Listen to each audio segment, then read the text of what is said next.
Assalamualaikum dan hai. Hari ni kita orang nak bagi tahu pengumuman pasal Q&A part 2 Korang part 3 kot. Korang janganlah komen Q&A tu dekat slime lah, tu lah, ni lah.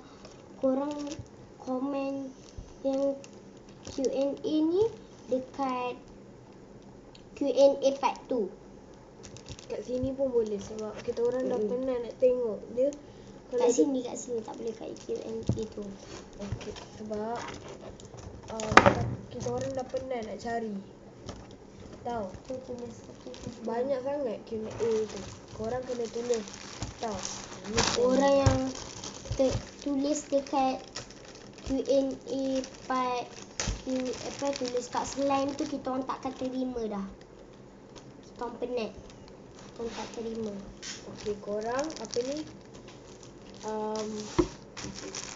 kalau korang nak nombor telefon kita orang tunggu tahun depan baru dapat handphone saya. Nanti kalau korang nak, korang bagi nombor telefon korang.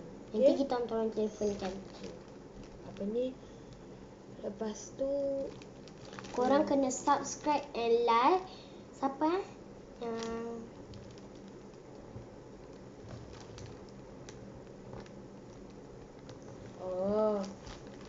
Gamer got everything pretty to everything.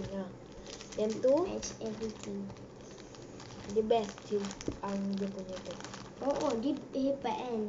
Dia main game tu. Step dash. Okay. Korang kena tu Komen. kat bawah ni. Jadi kita orang nak buat sampai 20.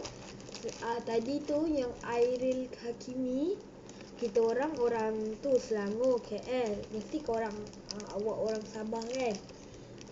Kami bukan esok sekolah. Esok kita orang sekolah Ahad.